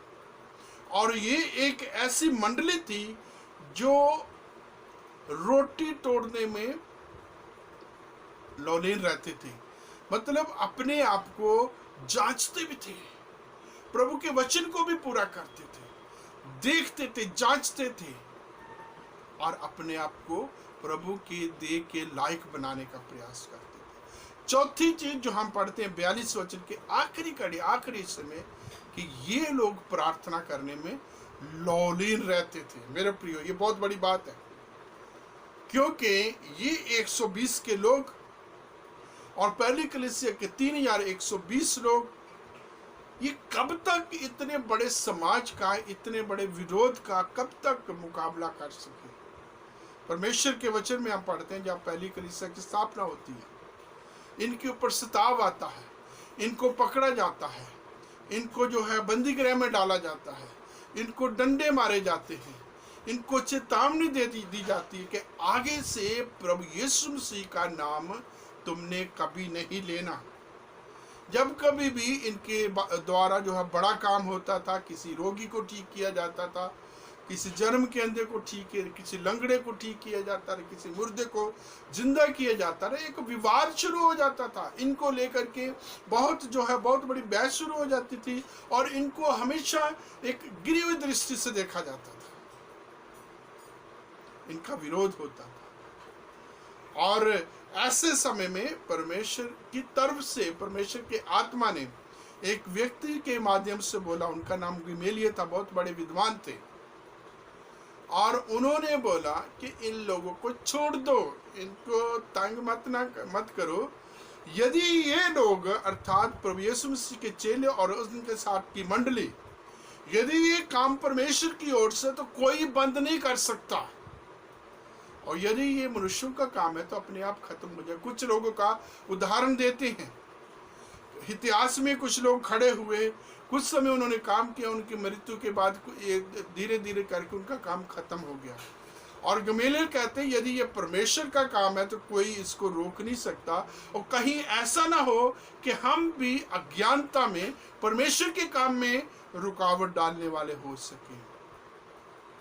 और इस तरीके से उनको जो है इधर उधर की बातें, उनको चेतावनी देकर के कहा, आगे से तुम प्रभु यीशु मसीह का नाम नहीं लेना। और फिर ये बड़े हियाव के साथ बोलते, तुम न्याय करो, हम परमेश्वर की बात माने या मनुष्यों की बात माने। और बड़े हियाव के साथ कहते हैं, हम तो किसी मनुष्य की बात नहीं मानेंगे, अर्थात हम तुम्हारी बात नहीं मानेंगे, हमें परमेश्वर ने जो आज्ञा आदेश दिया है हम तो उसी को मानेंगे, वही काम करेंगे जो परमेश्वर ने हमें किया। जान के जोखिम उठाने पड़े। 7वें 8वें अध्याय में प्रेरितों के काम में आते हैं, स्टीफन की मृत्यु हो जाती है, उसके बाद हम जो है और कई लोगों की मृत्यु को देखते हैं, पतरस को बंदी गृह में लिया जाता है, और ये देखते हैं कि इन लोगों ने ठान लिया था कि ये अपनी तरफ से, अपनी सामर्थ्य से, अपने ज्ञान बुद्धि से, अपनी चालाकी होशियारी से ये प्रभु के वचन को, जो प्रभु ने महान आदेश दिया है, उनको दुनिया के कोनों कोनों तक नहीं पहुंचा सकते। इसलिए पवित्र आत्मा ने इनकी अगुवाई की कि ये प्रार्थना में लोलीन रहती। इन्होंने ठान लिया था, एक बहुत बड़ा रेजोल्यूशन था कि यदि परमेश्वर के वचन को दुनिया के कोने कोने तक पहुंचाना है, यदि परमेश्वर को हर जाति हर भाषा तक पहुंचाना है, यदि परमेश्वर के वचन की गवाही हमने पूरे विश्व में देनी है और प्रभु यीशु मसीह की उस महान आदेश को पूरा करना है, तो केवल और केवल प्रार्थना ही एक साधन है जो हमारी जिसकी सहायता से हम इस काम को कर सकते हैं। और ये प्रार्थना में लौलीन रहते थे, और प्रार्थना के फलस्वरूप परमेश्वर ने इनके बीच में बड़े बड़े काम किए। प्रेरितों के काम 3 अध्याय में पढ़ते हैं, एक लंगड़ा है जिसको यूहन्ना और पतरस परमेश्वर के भवन में जाते हैं। जब दूसरे लोगों से वो भीख मांग रहा है, यूहन्ना और पतरस की तरफ देख रहा है, टिकटकी लगा के उनकी तरफ ही कुछ पाने के लिए मांग रहा है। और वचन में लिखा है, पतरस ने कहा, सोना और रूपा मेरे पास नहीं है, जो कुछ मेरे पास है वो मैं तुम्हें देता हूँ। यीशु नासरी के नाम में उठ और चल फिर। और वचन में लिखा, उसी समय वो लंगड़ा जो भीख मांगा करता था, उछल कूदता हुआ प्रभु की स्तुति करता हुआ अपने घर को चला गया। प्रेरितों के काम के हम आगे 5वें अध्याय में पढ़ते हैं, आगे 12वें अध्याय में पढ़ते हैं। वचन में लिखा, जब हेरोदिस को पता लगा कि यहूदी इन चेलों को मारने, इनको सताने के लिए वो खुश हो जाते हैं, तो प्रभु के भाई याकूब को मरवा दिया और पतरस को मार दिया है। अगले दिन पतरस का जो है घात किया जाना, हत्या की जानी है। और वचन में लिखा है पतरस बंदी गृह में था और कलीसिया लौ लगा करके उसके लिए प्रार्थना कर रही थी, और प्रभु ने अपने एक दूत को जेल खाने में भेज करके पतरस को छुड़ाया और उस जगह पर पहुंचा दिया जहां मंडली लौ लगा करके उसके लिए प्रार्थना कर रही थी।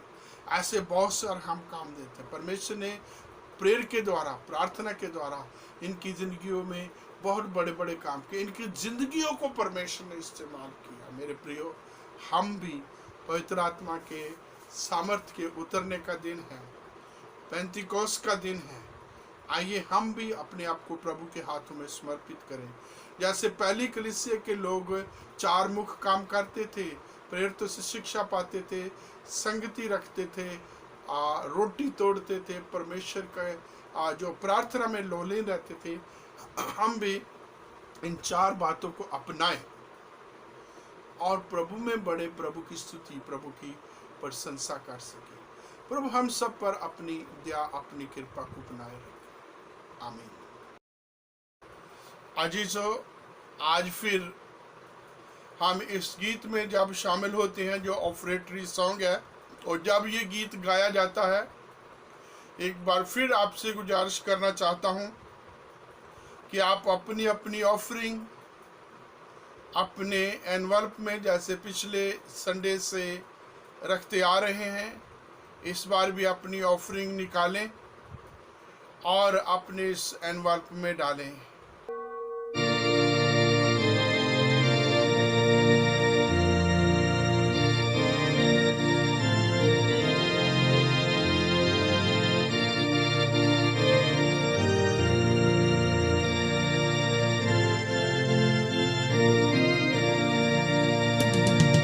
होएगी बरकत की बारिश, वायदा पुर प्यार है सही, आवेगी ताजगी आसमान से, भेजेगा जिसको मसीह।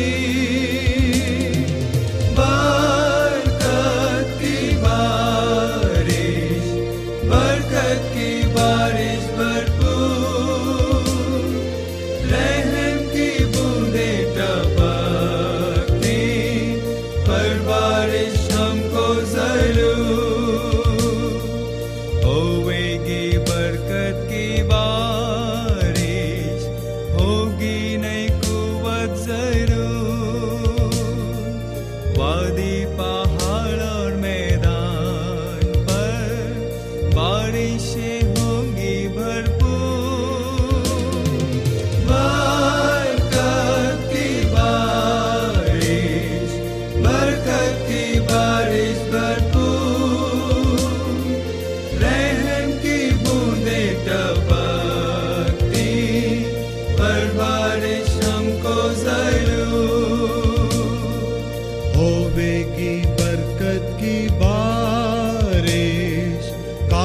भी पावे हम सब। यीशु तू ताजगी अब बख्श दे, वायदे को पूरा करा। बरकत की बारिश, बरकत की बारिश भरपूर, रहम की बूंदे टपकती, पर बारिश हमको जरूर होवेगी। बरकत की बारिश भेजू से अभी हाँ, मानते गुनाह जब हम अपने, दे बारिश यीशु मेरा।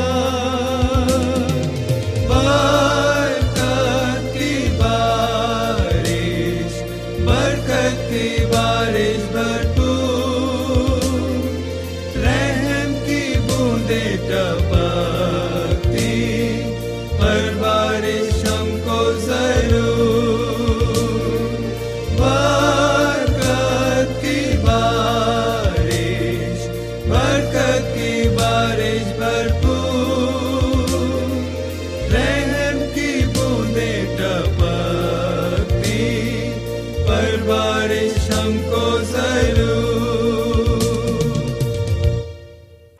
आइए हम इस ऑफरिंग के लिए जो आप सब ने प्रभु के नाम में इकट्ठी की है, हम उसके लिए प्रभु का धन्यवाद दें। हमारे महान सर्वशक्तिमान हमारे दयावान परमेश्वर, आपका धन्यवाद, आपका शुक्र, आपकी तारीफ करता हुआ आपके कदमों में आते हैं।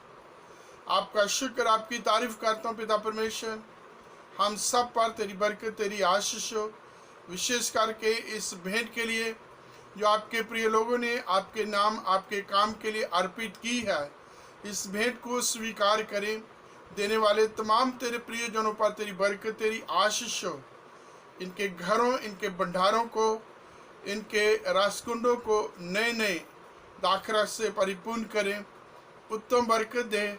इस लॉकडाउन के प्रभु जी समय, जबकि पिता परमेश्वर बहुतों के काम बंद हैं, जिन्होंने अपनी घटी में से अपनी पिता परमेश्वर जो भी प्रभु हालात में से तुझे दिया है, इस सैक्रिफिशियल गिविंग पर तेरी बरकत, तेरी आशीष चाहता हूँ पिता परमेश्वर।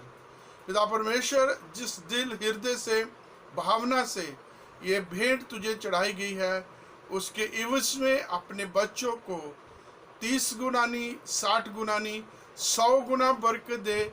अपने आकाश के झरोखे खोलकर अपनी बरकतों से माला माल कर, ताकि तेरे लोग प्रभु तुझ में उत्तम बरकत पाएं। इनकी तमाम ज़रूरतें बहुतायत से, कसरत से पूरी होती रहें और तेरे लोग प्रभु तेरी हमदोस्ताइश कर सकें।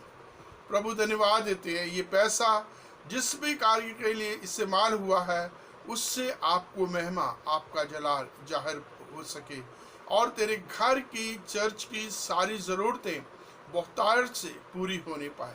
पिता परमेश्वर, हमारे बीच में जितने भी हमारे बुजुर्ग हैं, कमज़ोर हैं, जिनकी तरह तरह की पिता परमेश्वर समस्या है, शारीरिक दुर्बलताएँ हैं, जो प्रभु क्रॉनिक डिसीज़ में हैं, पिता परमेश्वर, जिनको प्रभु जो क्वारंटीन में है, जहाँ पिता परमेश्वर कोविड-19 पॉजिटिव है, पिता परमेश्वर हम नहीं जानते तो हर किसी को जानता है।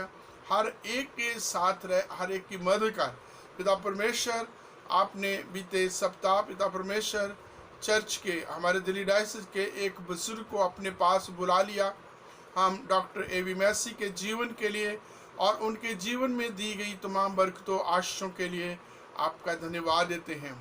हमारे बहुत सारे अजीज़ रिश्तेदार, प्रियजन, हमारे प्रभु जी दोस्तों के दोस्त, प्रभु उनके रिश्तेदारों के आगे रिश्तेदारों में से कई लोग पिता परमेश्वर इस समय प्रभु इस दुनिया से प्रभु अपनी जीवन यात्रा पूरी करके तेरे पास बुलाए जा रहे हैं।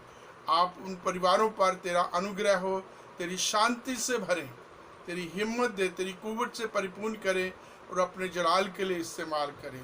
पिता परमेश्वर, ये पेंतिकोस्त के दिन है जब पवित्र आत्मा तेरे चेलों के ऊपर आया था और उस आत्मा से परिपूर्ण होकर तेरे चेले बहुत बड़े बड़े काम कर सके, तेरी गवाही दे सके। पिता परमेश्वर, हम सब भी तेरे कदमों में आते हैं, झुकते हैं, प्रणाम करते हैं, तुझसे विनती करते हैं कि तेरे पवित्र आत्मा की सामर्थ, तेरे पवित्र आत्मा की शक्ति हम सब की जिंदगियों में प्रभु परिपूर्ण बहुतायत से काम करें और पिता परमेश्वर हम तेरी स्तुति करने पाए, तेरे नाम की गवाही देने पाए, तेरे नाम के प्रभु जी वचनों को तेरे जिंदा होने की गवाही देने पाए। पिता परमेश्वर, जैसे पहली सदी के पहली कलीसिया के चेले तेरी सामर्थ से परिपूर्ण होते थे, निर्भीक होकर के पिता परमेश्वर किसी भी प्रकार के डर खौफ से हट करके तेरी गवाही देते थे।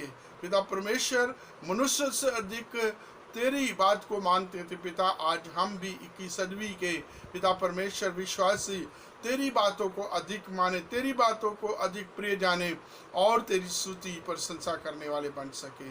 हम पर सब पर तेरी बरकत, तेरी आशीष चाहते हैं। इस प्रार्थना को आपके कदमों में लाते हैं। पिता परमेश्वर, आप हमारे पूरे भारतवर्ष पर, दिल्ली डायसिस पर और पिता परमेश्वर चर्च ऑफ नॉर्थ इंडिया पर आपकी बहुतायत की बरकत बनाए रखें।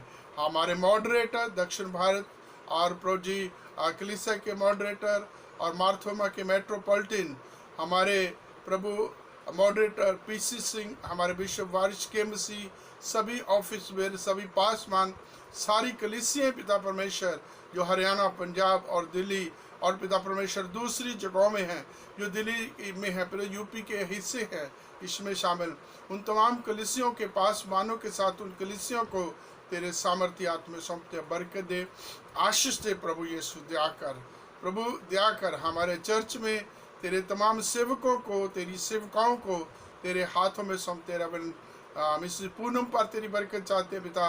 धन्यवाद देते हैं हमारे ऑल्टर सर्वर पर पिता परमेश्वर, हमारी पास्टेट कमेटी पर, women fellowship, youth fellowship, Sunday school पर, और तमाम प्रभु जी उन लोगों को जो एक्टिवली प्रभु चर्च के कामों को करते हैं पिता, जो निस्वार्थ भावना से पिता परमेश्वर आगे आ जाते हैं प्रभु, उन सब पर तेरी बरकत, तेरी आशीष चाहते हैं। जिन्होंने बीते दिनों में प्रभु जी खाना सर्व कराने में पिता परमेश्वर आर्थिक तौर पर, फिजिकली जिन्होंने हेल्प किया, तेरी बरकत चाहते हैं पिता परमेश्वर। आगे भी पिता परमेश्वर ड्राई राशन जो प्रभु बांटा जा रहा है उसके लिए भी लोगों को तैयार करो। जो बेनिफिशियरी है पिता परमेश्वर वो सदा तेरे और कलीसिया के आभारी रह करके पिता परमेश्वर तेरी महिमा, तेरी स्तुति करने पाए। धन्यवाद देता हूँ पिता, क्योंकि तू हमारे साथ, हमारे बीच में है। आने वाले दिनों में पिता परमेश्वर आप हमारी सहायता करें प्रभु जी। इस कोरोना वायरस को पिता परमेश्वर आप खत्म करें, इसके असर को खत्म करें, और जो प्रभावित है उनकी रक्षा करें पिता परमेश्वर। ये प्रभु महामारी बंद हो जाए।